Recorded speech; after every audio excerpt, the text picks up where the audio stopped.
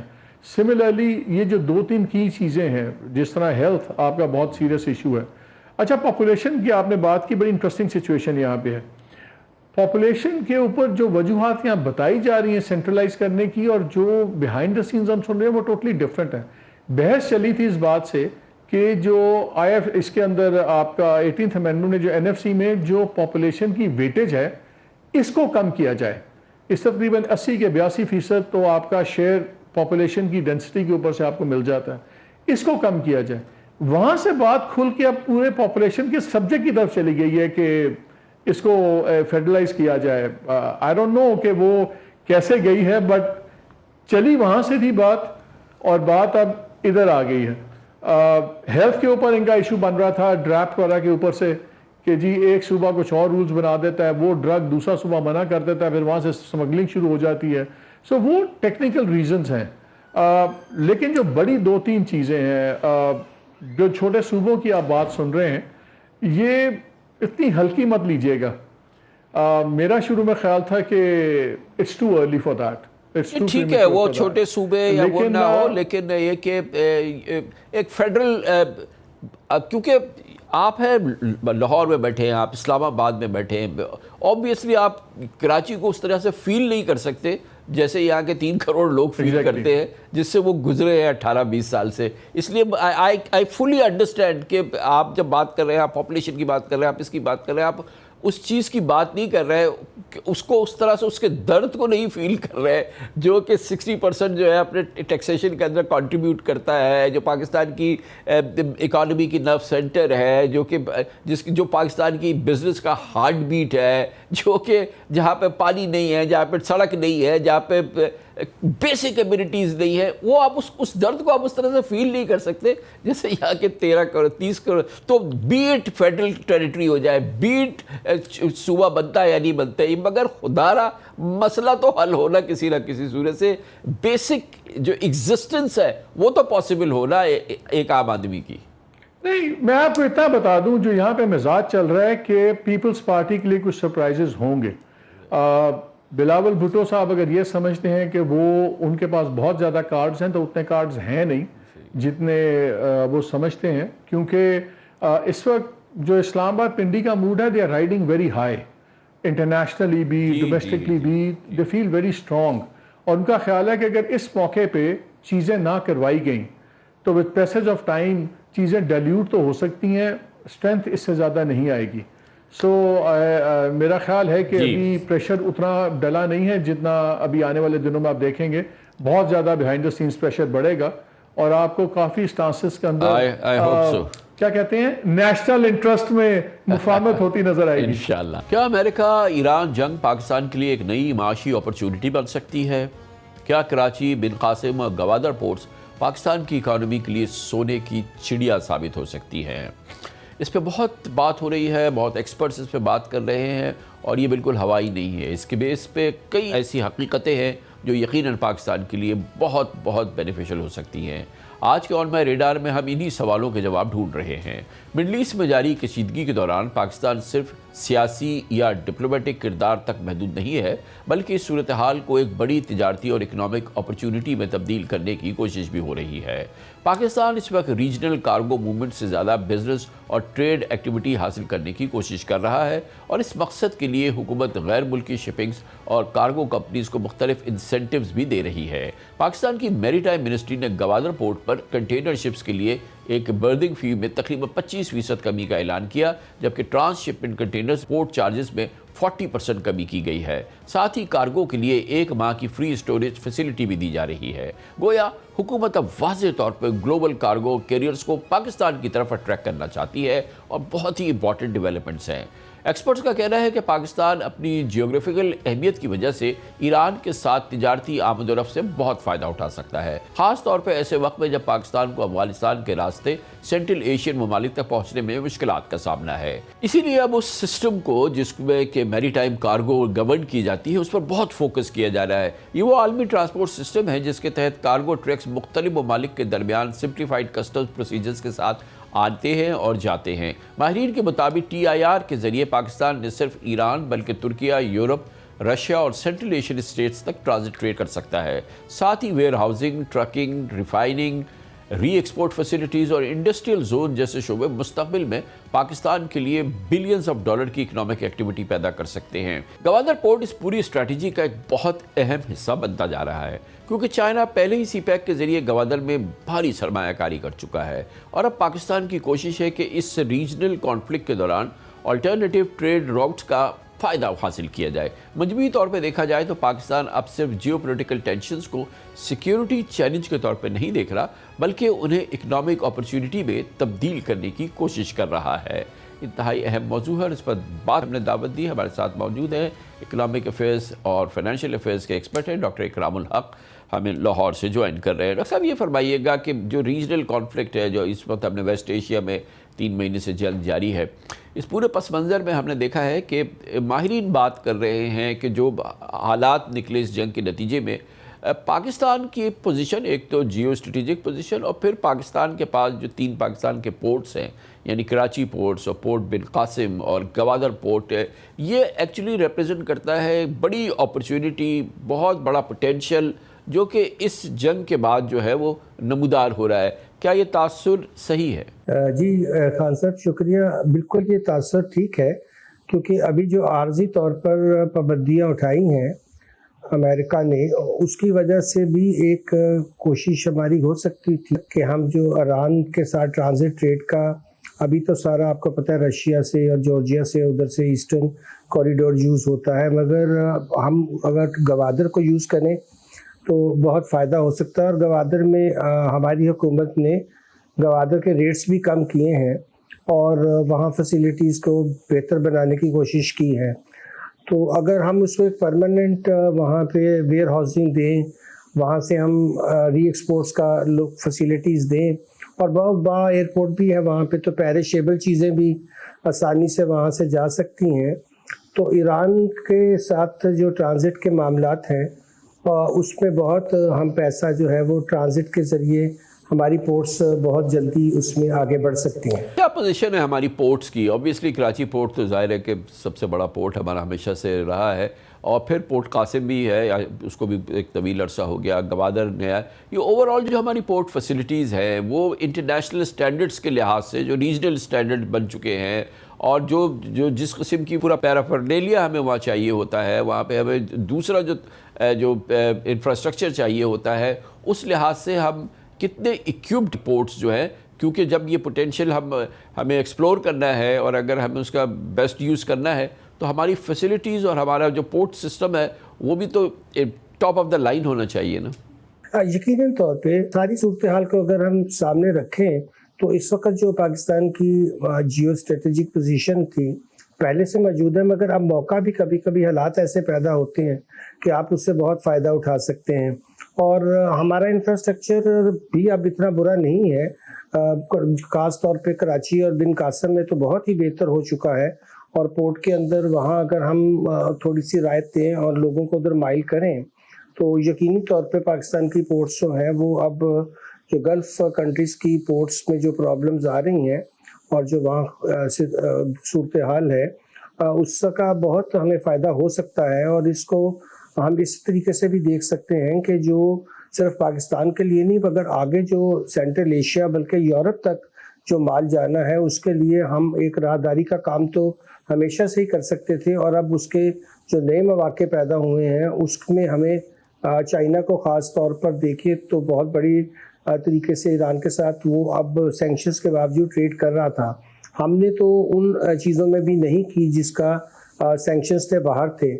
تو میرا خیال ہے کہ تھوڑا سا کرائسس آف کمپیٹنس ضرور ہے پاکستان میں، مگر اب بھی اگر توجہ کر لی جائے تو اس میں بہت بڑا پوٹینشیل ہے. ریونیو پوائنٹ آف ویو سے اس کی سگنیفیکنس کیا ہے؟ مطلب کہ جب اس قسم کا ٹریڈ ہوتا ہے، ٹرانزٹ ہوتا ہے، ابھی تو فی الحال ہمارا افغان ٹرانزٹ ٹریڈ جو ہے وہ بند ہو گیا ہے اور باوجود اور بہرحال آگے چل کے ظاہر ہے کہ وہ بھی کھل سکتا ہے، اور یہ ایک نیا پورا ایونیو پورا ایک نیا ہے جو ہمارے سامنے آ رہا ہے.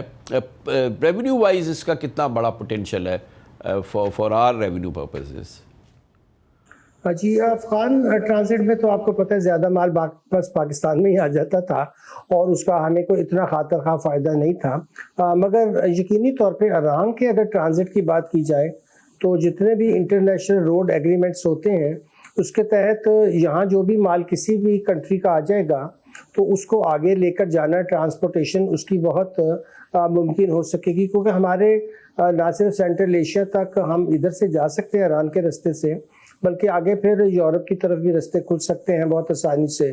تو اگر ہم اس وقت افغانستان کو مائنس بھی کر دیں، وہ کہ میرا خیال ہے کہ وہاں بھی ریوائیول جب ہو جائے گا تو سینٹرل ایشین روٹ ہمیں بہت آسانی سے، اور پھر سینٹرل ایشیا سے آگے یورپ بھی، اور چائنا کی ٹرین تو ابھی بھی آپ نے دیکھا ہوگا کہ بیجنگ سے لنڈن 18 دن میں جاتی ہے اور مال بھی لے کر آتی ہے۔ ہمیں بھی اب ML1 جو تھا گوادر سے کراچی تک، اس کو سیریسلی اب میرا خیال ہے اس بجٹ کے اندر اس کی ایلوکیشن رکھنی چاہیے، کیونکہ اگر ہم انفراسٹرکچر تیزی سے بنائیں گے تو ہمیں آنے والے وقتوں میں اس کا بہت زیادہ فائدہ ہوگا، اور ہماری پورٹس جو ہیں وہ کافی اسٹریٹجک پوزیشنز پہ ہیں، اور گلف کے اندر تو اب ہمیں جو ایڈوانٹیج ہے وہ یہ ہے کہ ادھر سے چائنا کا تو خیر رستہ بھی بہت تھوڑا رہ جاتا ہے، مگر سینٹرل ایشیا تک بھی ہماری پہنچ بہت آسانی سے تھرو ایران ہو سکتی ہے، اور یہی سب توقع ہے کہ جب ایگریمنٹ ہو جائے گا تو ایران کے اگینسٹ جو سینکشنز لگی ہوئی ہیں ان میں کافی نرمی ہوگی۔ جیسے تیل کی آج کل